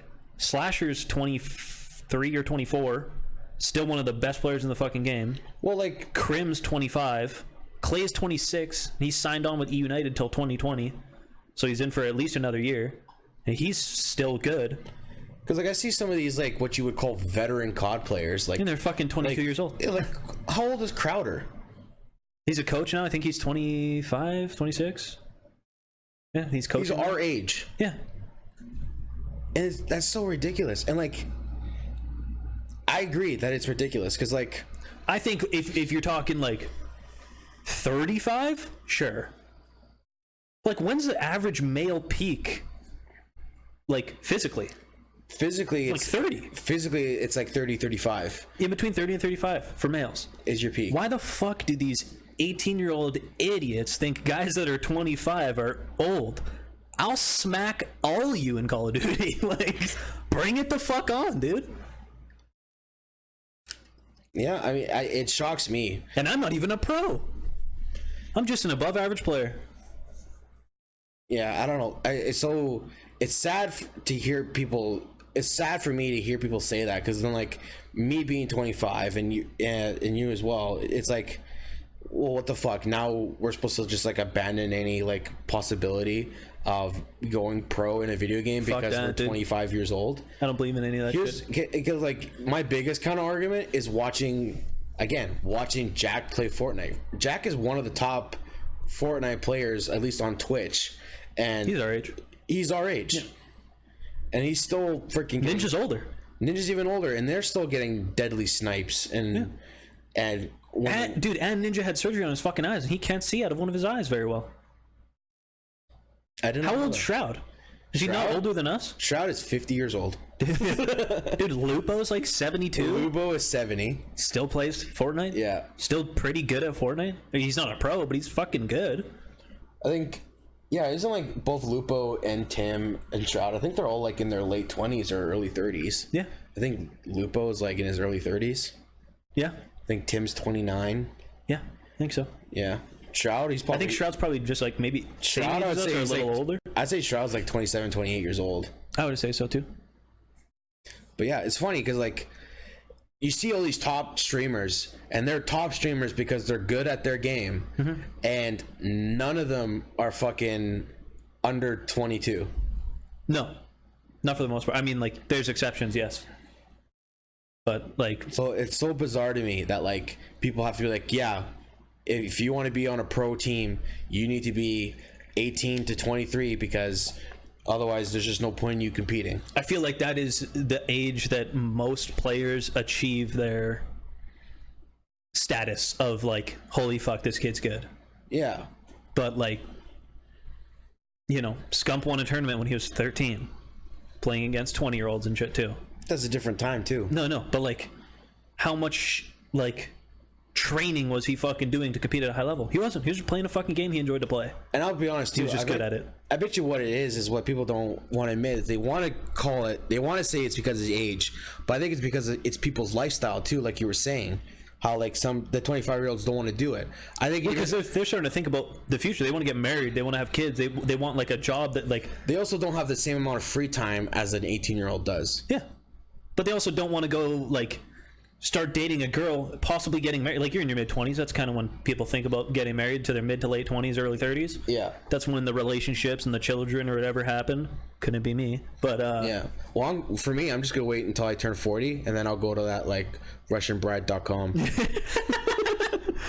But yeah, no, I think it's definitely a mentality thing. I don't think it has anything to do with their actual ability. I think as players get older, they realize, holy fuck, I spent a lot of time just grinding the game to be good, where it's a lot easier to focus on just playing a game to be the best when you're young. Yeah. And then you start getting older and you go, okay, so now your brain starts thinking about money, your brain starts thinking about a house, your brain starts thinking about a wife. It's not fun to tell your fucking girlfriend's parents, like, they're like, oh, what do you do for work? You're like, yeah, I play Call of Duty. I make $13 an hour trying to stream. Yeah, or like whatever. $13 a month trying to stream. Yeah, they're like, oh, what? So you can't take care of my daughter? Okay, go fuck yourself. Like, so you're homeless? Yeah, that's what, like. Yeah. Oh, so you're upstairs in your mom's house still playing video games? I'm like, absolutely. Absolutely. But yeah, no, I think it's definitely more of a people get in, they get in when they're young, they grind it, they make a little bit of money, and then they look for something more sustainable, I want to say. Might not be the best word, but they look for something longer term because they know eventually they can compete. Well, I imagine the strategy... I don't think they put an age on it, but they know they can't compete in professional Call of Duty forever. Imagine the strategy nowadays for the younger guys is like at 18 years old, it's sad, especially how competitive things are now. You basically at 18 years old have to decide what game you're going to play. and then make that be your game until you're 23, and hopefully you build up enough of a fan base that you go on Twitch and unless you catch a trend. Like there's people that, you know, Nick Merck's perfect example. Played professional Gears of War, stopped playing professional Gears of War, and did GBs on Call of Duty, and now he's one of the best console Fortnite players in the world. So I think that's also a personality thing. If you have the ability to tell your brain, hey, I can fucking do this, you can fucking do it. Yeah, that stuff really fascinates me, is the amount of like FPS players that went to Fortnite and somehow became good at it. Is beyond my mind. Because like at the end of the day, shooting is shooting. You just have to learn a different mechanic. Obviously Fortnite, you have to learn how to build. Fortnite, you gotta learn how to build. You're dealing with first person versus third person. Yeah, but I mean, you still get a crosshair on your screen. You still got to point the crosshair at people and press the fucking shoot button. It's not really that, like, third person's easier in my opinion, because you can do a lot more abusive shit with the third person than... Well, third person, I like it because you have more view. Yeah. You can see someone trying to flank you a lot easier. Yeah, and now think of a very good player using third person to his advantage. I guess so, yeah. Like, that's like the thing about... I'll be honest, I think I just gave up Fortnite because my brain couldn't handle it. Bro, the first time some dude built a castle on my face, I was like, this is not for me. Yeah. I mean, I kept up with it for a while. I think the other part of it was just none of my friends wanted in on that shit. Like, I was in. We were all struggles. We were all, like, just annoyed with it. Yeah, I was fucking in. Like, I was good enough to consistently win games on PlayStation, not on PC, for those wondering.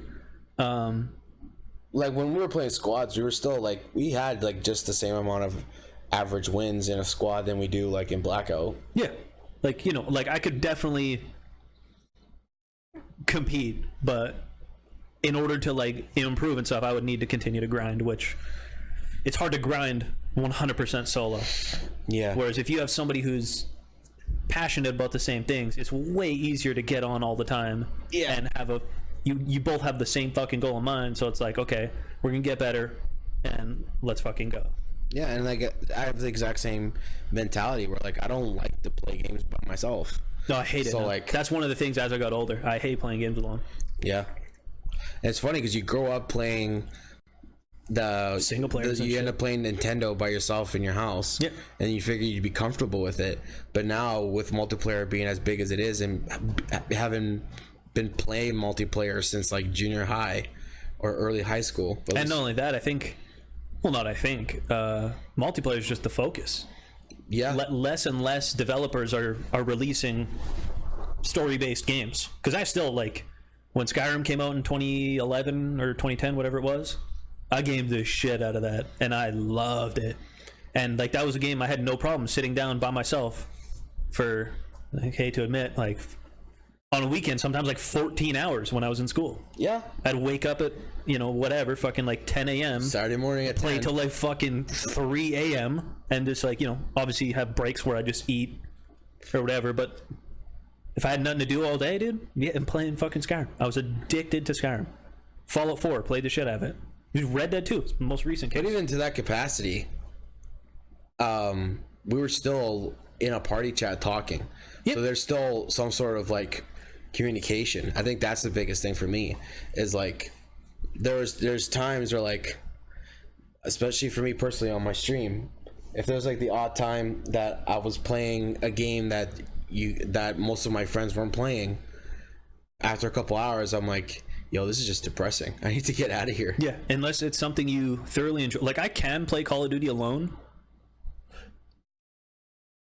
but I'm very quick to get angry with certain scenarios, like teammates or... And if your friends aren't there to, like, keep you happy or... keep me sane. Like, you know, we talk shit, even if, like, if someone's in the party and we're just talking and laughing, I'm less likely to get angry that, you know, buddy is running a fucking ICR and using the grapple.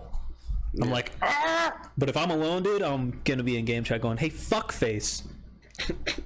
Are you seriously using Ruin running the ICR, you idiot? Give me that shit. I'm running the SOG, dude. Got me running Vision Pulse? What the fuck is going on? Like, yeah, that shit would piss me off. I didn't even give you my prediction besides 100 Thieves.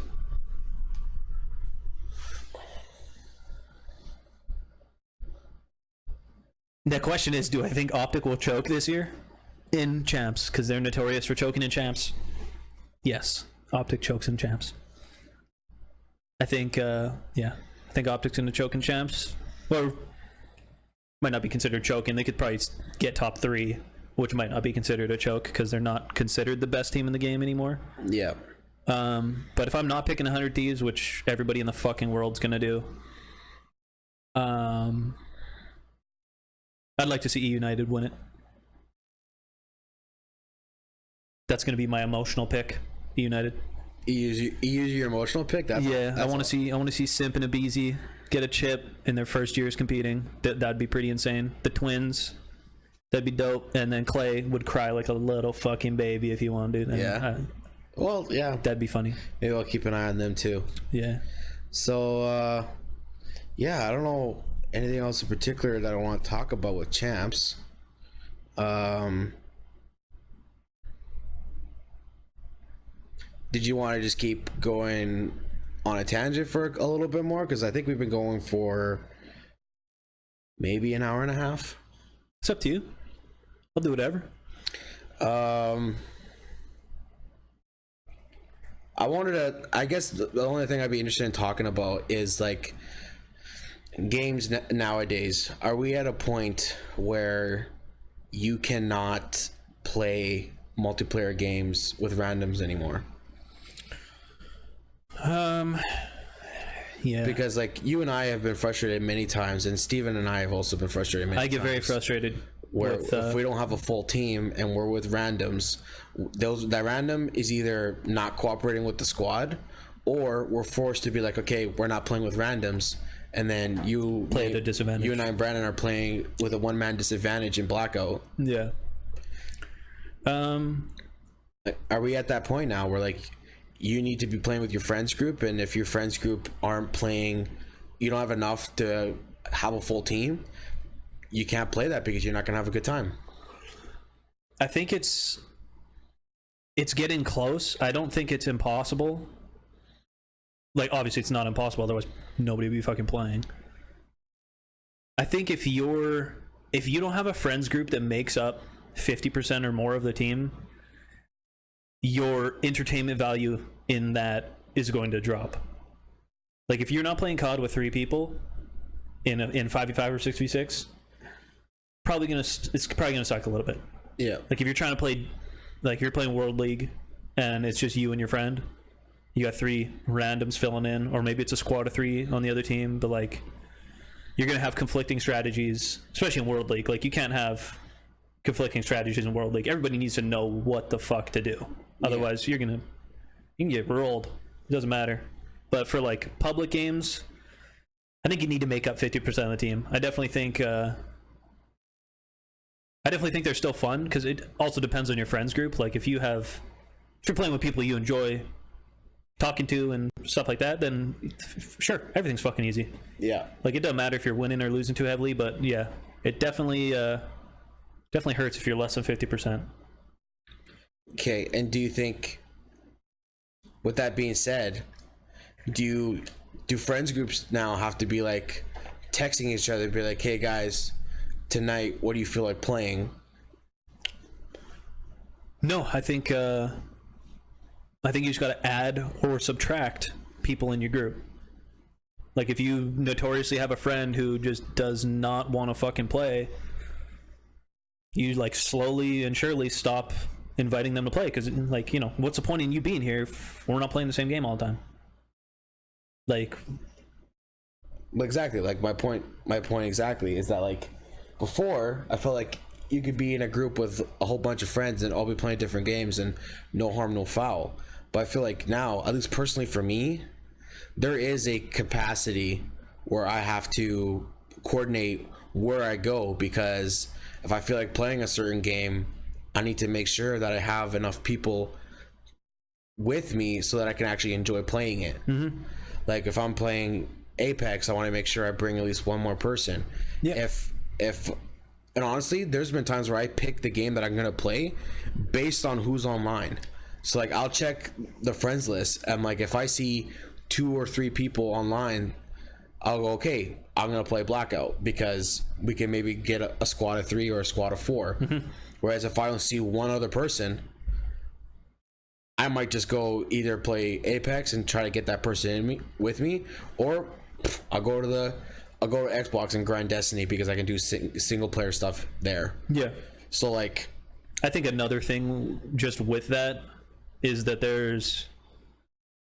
we're at a point now where video games, just with the growth that we've seen in recent years, probably since like 2012, the games are becoming a lot less casually played. And every major title that gets published is instantly thrown into, we want an esports for this, or something like you're gonna get the guys that are sweats, tryhards, whatever word you want to use. That's what seems to be the majority of the population. There's less and less shittier players, for lack of a better word. I think there's less and less players playing more than one game. I think that's why you get the really good players, quote unquote tryhards, or the quote unquote really good guys. True. Is that people are fucking grinding, playing one game. Yeah, makes sense. Like, I definitely feel like I'm putting myself at a disadvantage just from playing 3 games, and they're all FPSs. I think, like, God forbid I go and play Witcher, because I'd probably just make game's incredible. It's incredible, but I feel like if I played Witcher for a week and then tried to come back into Call of Duty, I'd be like fucking back to square one. You won't be back to square one. You'll get back to where you were. You're going to be rusty, 100%. That happens with everything. Your hands will get used to moving a certain way, and then you're going to be like, oh shit, and then your brain's going to kind of like re-download what you used to do before, and you'll get back to where you were before, provided you didn't take way too long off. Yeah. But I'm actually an advocate of playing other games for like the mental reset that you get, and also like different games require different skills, and like I'm a fucking nerd, so I feel like if I'm playing other games, I'm sharpening skills that otherwise wouldn't be sharpened because of constantly grinding one game. Yeah.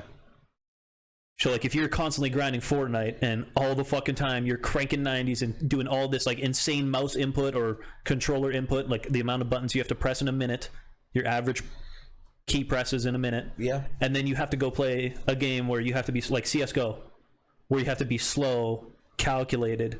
I feel like good Fortnite players won't adapt to CSGO because of all the fucking crackhead spin and shit that they're doing. That like they might be able to shoot the gun, but the whole slow paced strategy, thought, and like knowledge of the angles, like all that's they're twitching the whole time. They're not gonna have it. So like they have to relearn how to play the game. I think that's one of the deterrents you get from people not playing other games. But I feel like if you're playing console, there's only so many different ways that shooters can like change shit around. For the most part, or not for the most part, R2 is always shoot. X is always jump. And then, one of your reload buttons is usually square, circle, or whatever. Like one of the side buttons is usually reload. So like for the most part, like, I mean, Destiny has the exact same controls as Call of Duty. Yeah. Pretty much. Aside from your special abilities aside from specials, but taking up certain things. Black Ops 4 has specials and it's still the bumpers. The same thing. Yeah. Yeah. But I mean, like, your R1 is melee, like, because it's a melee ability, whereas in COD, my melee is circle. Yeah. And your melee is probably stick. But that's also button mapping. Yeah. Yeah, I swap the controls to swap circle and the right stick. Well, it's funny because in Destiny, there is a option to change your button layout to traditional FPS, and it's the Call of Duty loadout. Yeah. There's no point in changing it. Call of Duty figured it out. Yeah. Call of Duty has the easiest, most seamless way to do everything. I'd say Call of Duty is the most comfortable. Yeah. Like swapping, like back in the day when I was swapping between Halo and COD, my brain got fucked up. Oh, that hurts. Because Halo's controls, like, that hurts my brain. They're just fucking weird, man. Their aim in is hitting the stick, which is so uncomfortable. Like, it doesn't make sense. Their grenade is L2 or the left trigger or whatever. Their melee and reload was like RB or R1. Like, it is just all backwards. You could map it to be different, but like, you couldn't get it to be COD. Whereas, like, for me, I was like, can't they just be COD controls, please? Yeah. And I'll fucking destroy. I realize you're never gonna call them COD controls, but call them like traditional FPS controls, bro. I'm calling them COD controls, bro. I'm calling them COD controls. Okay, so I think I wanted to end this on a funny note. I'm not sure how this is gonna show up on the podcast. Maybe I'll put it in the lower third and kind of like make it half see-through so that we don't get in trouble. Just put it up there, bro. But or we can just put it up there and see what happens. Oh, this? Yeah. Like, you don't need to put it up there, but like, I think we should just react to this. This is the Ariana Grande music video. This song is good. That Courage made. This song is so good, man. I think it's gonna pop a commercial more than likely. Oh no. That's okay. It's muted anyways. Because I can't play it through the TV because it's just gonna get picked up on the. It's gonna get picked up on our microphones. Dude, if somehow Jack ends up dating Ariana Grande, I'll be the happiest sad man you'll ever see. One, because Ariana Grande will be taken. So sad for me. But dude, that would be so funny. But like, just like, yeah, I think if I even saw like a clip of them going on a date, I'd have like the biggest smirk of all time. Just be like, yeah, thank Christ. And then like, did you see the video on 100 Thieves where they made this in like 13 hours? Where like they told the producers that they get it done in 2 days, and like they only ended up having like 13 to 14 hours left. No, I did not watch that. It's on 100 Thieves. It's like 100 Thieves behind the scenes. But like, Jordan Fisher makes me laugh in this thing too. Yo, Jordan Fisher, man, his swagger is just unreal. He's a handsome guy. Like, imagine I could not even have the balls that run one earring with the long ass chain. No, because like my dad is so traditional that he would probably think I'm a homosexual for it. Yeah. And like nowadays it doesn't even matter. It's just part of your outfit. But yeah, my dad would be like, what is that? And like try to rip it off my ear. Dude, I love Jack so much, man. He is so like unapologetically him. Like, he doesn't care. He gives no fucks. He's who he is, and that's it. And I appreciate that, dude. There's nothing worse than like fake people. Okay, this part where he falls in the pool. Did you see the clips that fans were already making on Instagram? Oh yeah, with like the huge tidal wave behind the tidal wave, where the bomb goes off in the ocean. Yeah. And he goes, "Damn, you guys are quick." Yeah. Yeah, that crap makes me laugh. And then, but yeah, and then I'm just impressed with his career overall. Like, Jack is is kind of like the equivalent of the American dream when it comes to gaming. He was a fanboy who was making videos, and then eventually got an opportunity to be a caster. Yep. And then from there, he interned at MLG. Interned at MLG. Yeah. Was given an opportunity to become a caster, and then from there, as he got popular as a caster, ended up doing streaming. Got signed with Optic Gaming. Is he the first like entertainment streamer to be signed to a professional team? Because I don't hear about this too much. No, this has happened. Like, this has been happening over the past couple of years. Yeah, it's over the past couple of years now that teams have been signing. Entertainment streamers as like. Don't get me wrong, he's one of the top players in Fortnite, so you could definitely call him a pro. Yeah, he could be considered a pro player. He could be considered a pro player, but he is entertaining. Yes. Like, it's like the difference of like watching him stream versus watching Aiden, who's like notorious for being a professional controller player on PC. And like Aiden, no disrespect to Aiden, but like when he streams, he hardly talks to his chat. He's focused on getting kills. Mm-hmm. And similar to Shroud too, like Shroud has been getting better, but like Shroud 2 years ago barely acknowledged his chat, was focused on the gameplay, getting kills, and all his viral vids are him just doing nasty shit. Yep. On stream. So with Jack being a pro player who's more focused on entertainment, he's one of the first I've ever heard of. I don't know if anyone else came out before that. I know Ninja was a Halo Pro on Luminosity and then transitioned to full-time streaming, but still stayed under Luminosity's brand until he became Ninja. Yeah. And just said, all right, fuck it, I'm going to be Ninja as opposed to like Luminosity in my background. But I think what has happened is the corporate side of these brands, like teams have transitioned away from calling themselves like teams and adopted just being a brand. Yeah. So having Shippy associated with them as opposed to just saying like, hey, we're a professional team. The teams that really want to push forward, make lots of money and stuff, realize that they can't just be associated with a team and like just winning in events, because you're not going to win. There's so much competition, you're not going to win every fucking event. It's impossible.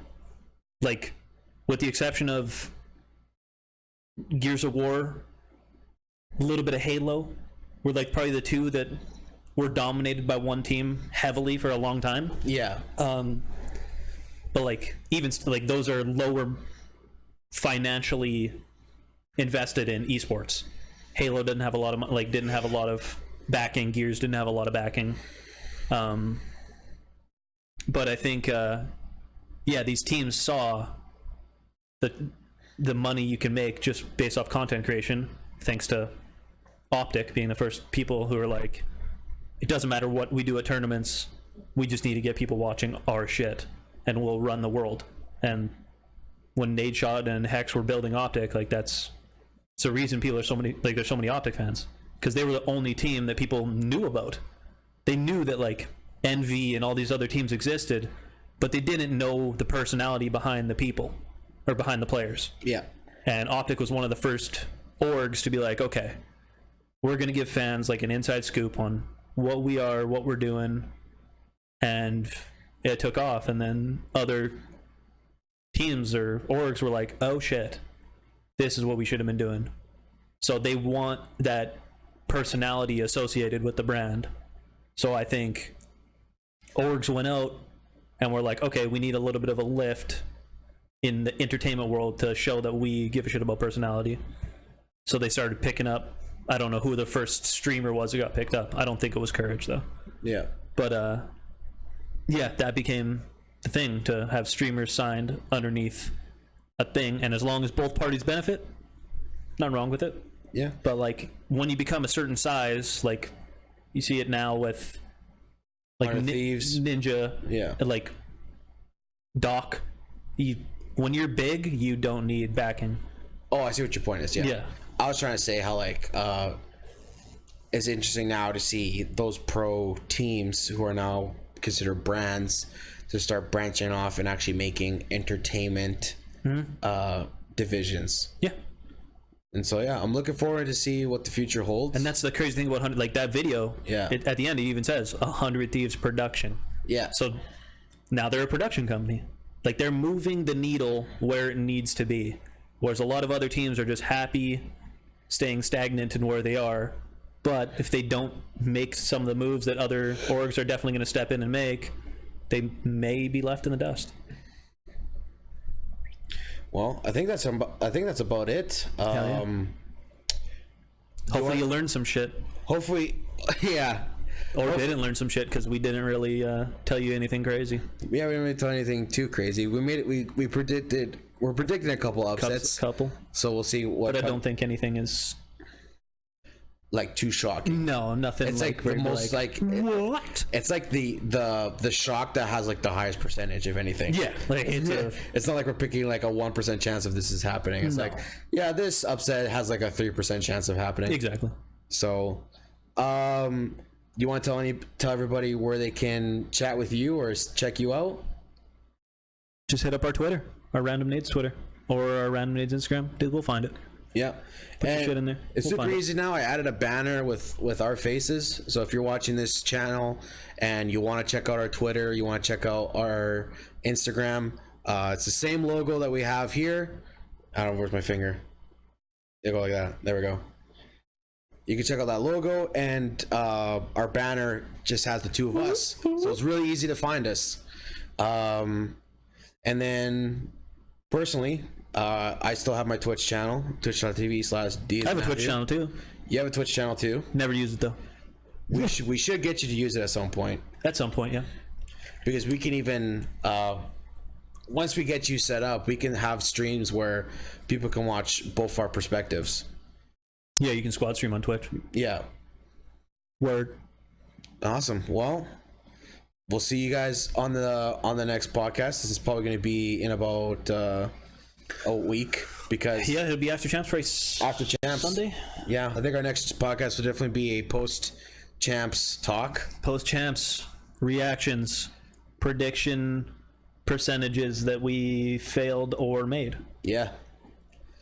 Well. And yeah. Well, run it up, 100 Thieves. Let's win this shit. Yeah, let's do this. Or, hey Clay, let's fucking go, baby. There we go. Okay. Yeah. Well, this has been the Random Nades Podcast with Matt Diaz. It's your boy Cranium. All right, and we'll see you on the next one. Peace.